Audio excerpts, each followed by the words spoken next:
claves diagnósticas y terapéuticas en el manejo de la disfagia, a cargo del doctor Carlos Fuentes. El doctor Carlos Fuentes es especialista en gastroenterología y endoscopia digestiva de la organización Keralty y de la Clínica del Country en Bogotá.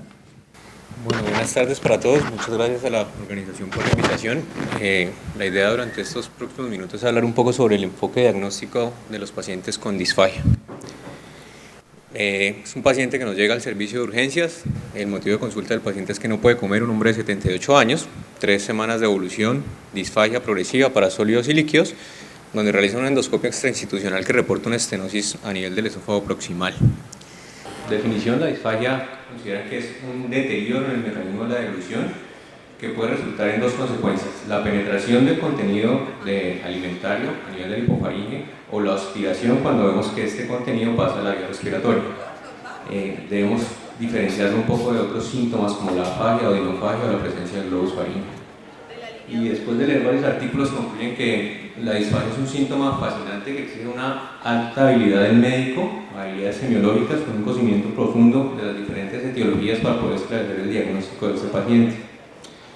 Es cada vez más frecuente en adultos mayores, sin embargo la poca proporción de ellos son los que realmente consultan. Muchas veces ellos ya se acostumbran a vivir atorados y a tener episodios de aspiración y broncoaspiración. Esto posiblemente en relación a la atrofia de los músculos de la deglución, cambios en la dureza mental y pues cada vez los costos que trae cada una de estas etiologías, las neumonías aspirativas, las hospitalizaciones prolongadas, incluso uso de traqueostomía y gastrostomía, pues aumentan los valores de estos pacientes. Recordemos un poco las fases de la deglución. La primera fase oral, que es voluntaria, donde el movimiento, pues el bolo alimentario va a pasar de la boca al orofaringe. La fase faríngea, que es involuntaria, donde este bolo alimentario pasa de la orofaringe al esófago. Y por último, la fase esofágica, que también es involuntaria, va a haber un movimiento del bolo del esófago al estómago, va a tener mucha relación con el peristaltismo y la motilidad del esófago. Cuando nos enfrentamos a un paciente con disfagia, podemos clasificar esta disfagia de múltiples formas. Entonces, tal vez la más frecuente, la que más conocemos, orofaringia o esofágica, orofaringia cuando está a nivel supraesternal y esofágica por debajo de la horquilla external. Y también una que tal vez no hemos visto tanto y es estructural, si consideramos que de pronto hay algún tipo de alteración, anillo esofágico, estenosis, o de propulsión cuando consideramos que hay algún trastorno de la motilidad esofágica o de estas fases de la deglución que ya hemos hablado previamente. Entonces, en pacientes con disfagia orofaringea, ¿qué vamos a ver? Dificultad en el inicio de la deglución, tos posterior a la ingesta de alimentos, halitosis, regurgitación, neumonías de repetición, también podemos tener disfonía y cialorrea. Y en pacientes con disfagia esofágica, el paciente va a sentir que se atora básicamente a nivel retroexternal, va a señalar el paciente la localización del dolor o del síntoma y va a estar muy relacionado a lesiones orgánicas, estenosis o propulsión. Pacientes con disfagia esofágica siempre debemos tratar de descartar una etiología neoplásica, ya como lo vamos a ver más adelante. Vamos a ahondar un poco más en la semiología de estos pacientes con disfagia. Ahí vimos, paciente que llegó remitido por una estenosis y que lleva 3 semanas sin comer. No vamos a profundizar un poco más porque realmente con esta historia clínica podemos llegar y estar muy cerca del diagnóstico del paciente. Entonces, primero la localización supraesternal, como les decíamos, básicamente en pacientes con disfagia orofaringea. Sin embargo, es importante tener en cuenta que hasta un 30% de los pacientes con alteraciones esofágicas o disfagia esofágica pueden referir los síntomas a nivel de la orofaringe. Pacientes con disfagia o dolor o manifestación retroexternal, pues va a estar más relacionado a disfagia esofágica. El tiempo de evolución, es importante determinar si el episodio es agudo o súbito, pues vamos a hablar de pronto de pacientes con desgarros esofágicos, esofagitis eosinofílica, divertículos, o si más bien de pronto es progresivo y asociado a otros síntomas en pacientes con estenosis pépticas por reflujo gastroesofágico o incluso lesiones tumorales. ¿Qué factores de riesgo puede tener el paciente? Como ya lo veíamos, si es un paciente asmático, de pronto nos puede hacer pensar en una esofagitis eosinofílica. Si es un paciente con una hernia natal o reflujo gastroesofágico, tal vez pensar en una estenosis péptica. El tipo del alimento, si el paciente refiere más disfagia para líquidos, pensamos más en alteraciones orofaringeas. Si es para sólidos, tal vez el paciente presenta más alteraciones a nivel del esófago. Síntomas asociados como boca seca, pacientes con Sjögren, la presencia de tos, que posiblemente se asocia a pacientes con disfagia orofaringea, divertículos de Schenker, y pérdida de peso que nos hace sospechar en pacientes con patologías tumorales. Volvemos al paciente, entonces nos dice que es una disfagia que es progresiva, que es constante y persistente. Él la refiere a nivel supraesternal, que es de predominio para sólidos, se asocia a tos, pérdida de peso, pero tiene un antecedente muy claro, una hernia hiatal. La endoscopia que nos reportan dice que tiene una estenosis a 20 centímetros del cricofaringio, pues en el esófago proximal. Y teniendo en cuenta este algoritmo de las diferentes etiologías de los pacientes con disfagia, vamos a evaluar entonces primero pacientes con disfagia orofaringea, con alteración para sólidos, como lo refería el paciente. Entonces este paciente puede tener un divertículo de Senker, un anillo cervical, una neoplasia a nivel de la orofaringe, ¿verdad? Sin embargo, refería que era una disfagia que era para sólidos, que era de forma progresiva, entonces asociada a pérdida de peso también. No podemos descartar una estenosis péptica o una etiología neoplásica, y por ser progresiva, no está de más descartar un trastorno de la motilidad esofágica como la acalasia. ¿Qué herramientas o qué elementos tenemos en el diagnóstico de estos pacientes? Hay un montón. Entonces tenemos la cineglución, la nasofibrolaringoscopia, el esofagograma, la endoscopia, la manometría esofágica, imágenes diagnósticas, incluso ultrasonido endoscópico y pH-metría. Entonces vamos a enfocarnos un poco en las que nosotros como gastroenterólogos y endoscopistas vamos a poder tener a la mano.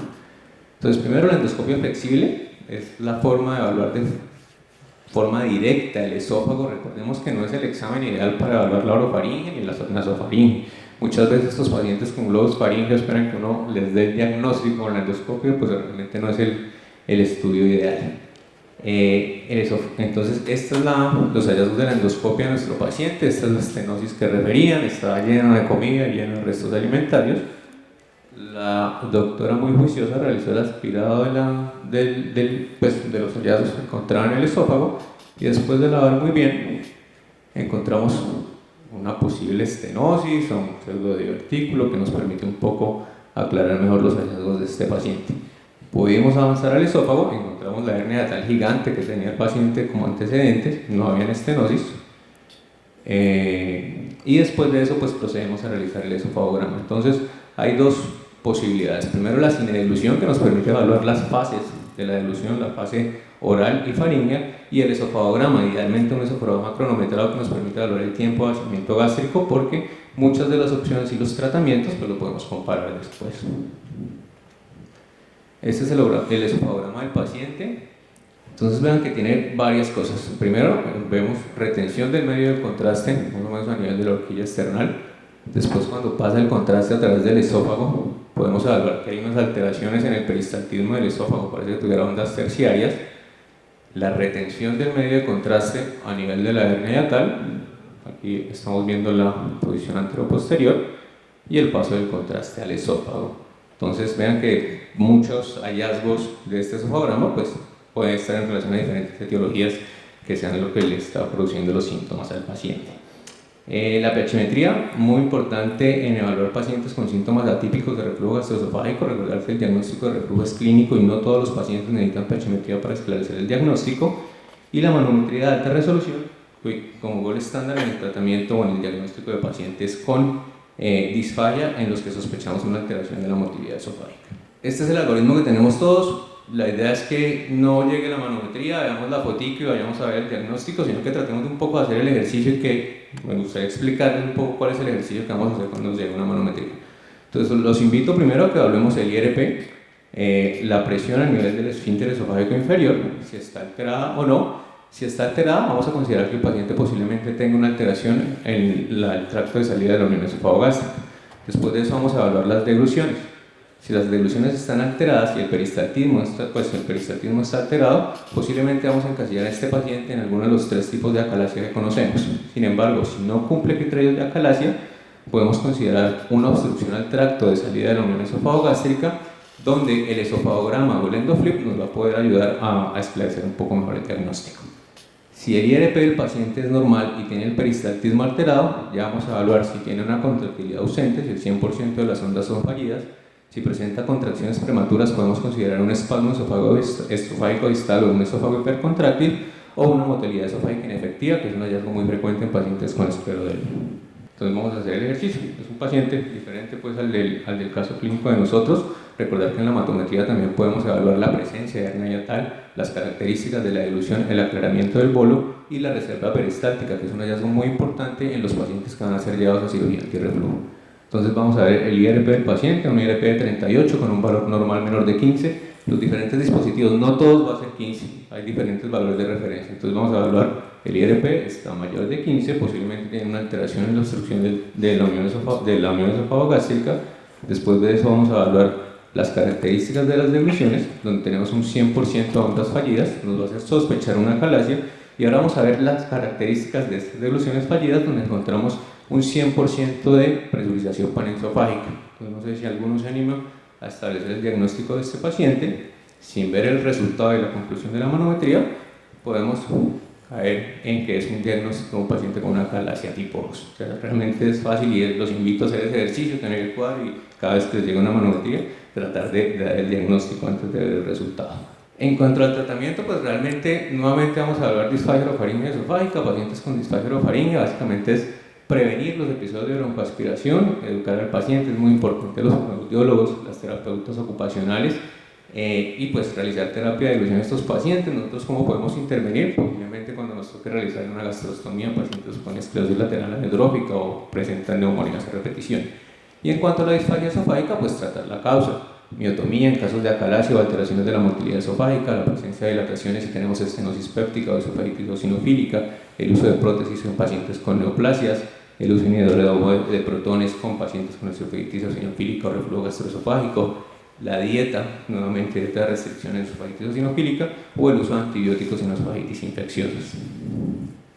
Esta es la conclusión del caso. Ya después de haber diagnosticado que el paciente tenía un divertículo de Schenker, decidimos realizar un tratamiento endoscópico de este divertículo mediante una esofagodiverticulostomía endoscópica, un Z-point modificado.